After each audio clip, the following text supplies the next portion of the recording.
پھر ان پر سود لیتے ہیں اور پھر سارے رازوں سے پردہ اٹھا لیتے ہیں۔ بھلا ایسے کون کرتا ہے؟ اس قسم کے پاکستان میں کرپشن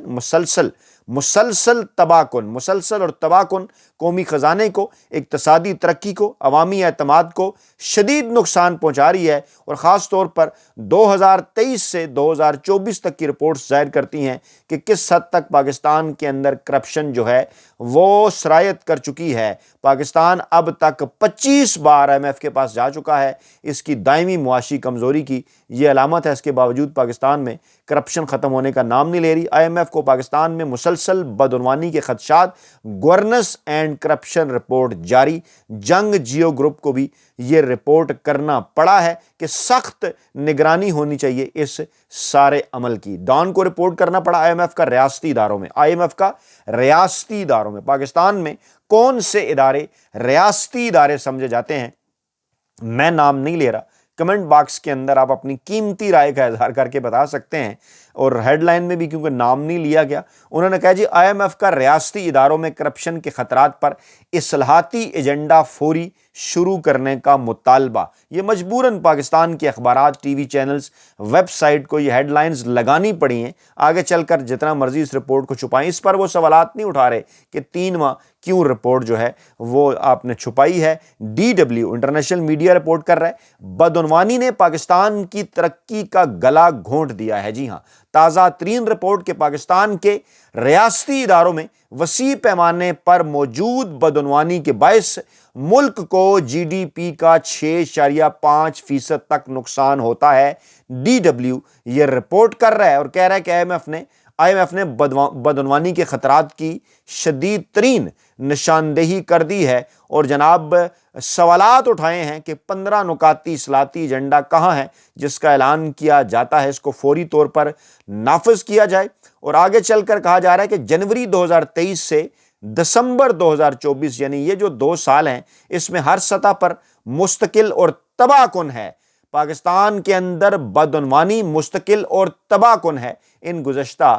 2 برسوں کے اندر۔ یہ ہے جناب اس وقت وہ صورتحال جو جناب پاکستانی عوام کے سامنے یہ چنتخب حکومت رکھتی رہی اور کہتی رہی کہ جناب ہم تو پاکستان کے اندر بڑی ترقی کر رہے ہیں، ہم نے تو کرپشن بدعنوانی کے اوپر بڑا قابو پا لیا ہے۔ لیکن یہ ہے وہ رپورٹ، اور اداروں میں کیسے سرایت کر چکی ہے بدعنوانی، اس کی ایک مثال election commission of Pakistan Talal Chaudhry کو الیکشن قوانین کی خلاف ورزی پر ایک 50,000 روپے کا جرمانہ کر کے گراؤنڈ بنا لیا ہے، اور آج طلب کر لیا ہے سہیل خان آفریدی کو اور وہاں کی جو امیدوار ہیں ان کو بھی کہ جی جناب سہیل خان آفریدی نے بڑی دھمکی دے دی۔ اور الیکشن کمیشن آف پاکستان کو شرم آنی چاہیے کہ وہ ادارہ جس پر ملکی اور بین الاقوامی رپورٹس کے اندر الزامات ہیں باقاعدہ طور پر ثبوتوں کے ساتھ کہ جناب آپ نے بدعنوانی اور کرپشن کا آپ حصہ بنے ہیں، اس سے بڑی بدعنوانی اور کرپشن کیا ہے کہ آپ نے نتائج ہی چینج کر دیے۔ فروری 2024 کے الیکشن کے جعلی نتائج بنانے میں آپ نے پورے طریقے سے فیسیلیٹیٹ کیا، اپنا کردار ادا کیا۔ یاد کریں نا، رات 12 بجے کے بعد کہاں غائب ہو گئے تھے جناب سکندر سلطان راجہ صاحب، بغیر میڈیا کے، بغیر کیمرے کے کہاں نکلے تھے رات گئے، کہاں انہوں نے ملاقاتیں کی تھیں، اور اس ملاقات کے بعد نتائج کس طرف کو چلنا شروع ہو گئے تھے، اس سے پہلے کیا صورتحال تھی۔ تو بجائے یہ کہ اس کے اوپر جواب دہی ہو، کسی بھی جگہ کے اوپر اس بات پہ جواب دہی ہو کہ سہیل خان آفریدی کو اور عمران خان صاحب سے ملاقات نہیں کرنے دی جا رہی، ان کے پاس عدالتوں کا فیصلہ ہے، وہاں آئین اور قانون کی خلاف ورزی نہیں ہو رہی، یہاں یہ کہتے ہیں جی کوڈ آف کنڈکٹ کی خلاف ارے کوڈ آف کنڈکٹ بڑا ہے، قانون بڑا ہے یا آئین بڑا ہے؟ عدالتوں کے احکامات بڑے ہیں یا الیکشن کمیشن کا کوڈ آف کنڈکٹ بڑا ہے؟ یہاں پر کسی کو آئین اور قانون کا خیال نہیں آتا، اور الیکشن کمیشن کا کوڈ آف کنڈکٹ کیونکہ سہیل خان آفریدی صاحب کو انہوں نے دیوار کے ساتھ لگانا ہے تو جناب انہیں آج بلا لیا ہے اور بیس بنا لیا ہے انہوں نے جناب طلال چودھری صاحب کے اوپر جرمانہ کر کے۔ اچھا، سہیل خان آفریدی صاحب باقاعدہ طور پر تمام آئینی اور قانونی جو ان کی حجتیں ہیں وہ جناب پوری کر رہے ہیں، اور کیونکہ کہا یہ جا رہا تھا کہ جناب پنجاب حکومت جو ہے اس کی جانب سے یہ رکاوٹیں ڈالی جا رہی ہیں، تو جناب ہوا کچھ یوں ہے کہ پنجاب حکومت کے لیے مریم نواز صاحبہ کو جناب انہوں نے خط لکھا ہے، اور خط میں انہوں نے یہ کہا ہے سہیل خان افریدی نے اڈیالہ جیل میں عدالتی احکامات کے باوجود عمران خان کی ملاقات کے حقوق کی خلاف ورزی پر شدید تحفظات کا اظہار کرتے ہوئے مریم نواز کو خط لکھ دیا ہے، اور خط میں کہا ہے کہ عمران خان کے اہل خانہ خصوصاً ان کی بہنوں کو عدالتی اجازت کے باوجود روکا جا رہا ہے ملاقات سے۔ بدسلوکی کا نشانہ چند گھنٹے پہلے بنایا گیا بزرگ خواتین کو 1 کلومیٹر دور سڑک پر بٹھایا گیا، جو غیر انسانی ہے، غیر اخلاقی ہے، عدالتی احکامات کی کھلی خلاف ورزی ہے۔ 4 مطالبات انہوں نے سامنے رکھے: عدالتی احکامات پر فوری عمل درآمد کرائیں، بدسلوکی کے ذمہ داروں کے خلاف کارروائی کریں، جیل اور پولیس کو واضح ہدایات دیں، اور ملاقاتوں کے لیے باوقار اور قانونی نظام کا قیام عمل میں لایا جائے۔ عمران خان سابق وزیر اعظم ہیں، پاکستان کی سب سے بڑی جماعت کے قائد ہیں جس کے مینڈیٹ کے تحت KPK کی حکومت قائم ہے، لہٰذا ان کے حقوق کی خلاف ورزی کسی صورت قابل قبول نہیں۔ انہوں نے امید ظاہر کی کہ پنجاب حکومت فوری ایکشن لے کر قانون کی بالادستی انسانی وقار کو یقینی بنائے۔ کہا جا رہا ہے کہ مریم نواز صاحبہ کیا کریں گی، لیکن بہرحال تمام آئینی قانونی تقاضے جو ہیں وہ سہیل خان افریدی صاحب پورے کر رہے ہیں، تاکہ آگے چل کر جو بھی معاملات سامنے آتے ہیں اس کے بعد پھر عدالتوں کے سامنے رکھا جائے کہ ہم نے تو جناب تمام تر چیزیں سامنے رکھ دی تھی، تمام تر چیزوں کے اوپر ہم نے عمل کیا تھا۔ اسلام آباد ہائی کورٹ کے 4 جج پہنچے تھے جناب سپریم کورٹ میں 27ویں آئینی ترمیم کو چیلنج کرنے کے لیے، اور پھر اس کے بعد ہوا کیا کہ جناب ان کی درخواست پر لگا دیے گئے اعتراض عائد کر کے ان کی درخواست جو ہے واپس کر دی گئی، راستے سارے بند کر دیے جا رہے ہیں۔ کوشش ان کی یہ ہے کہ کسی جگہ سے بھی پاکستان تحریک انصاف کو، پاکستانی عوام کو کسی قسم کا کوئی جو ریلیف ہے وہ جناب نہ ملے۔ اطلاعات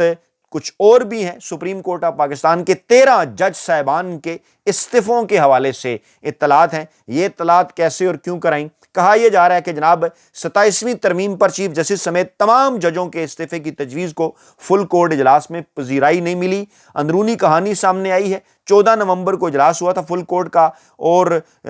مستعفی ججوں کے خطوط اور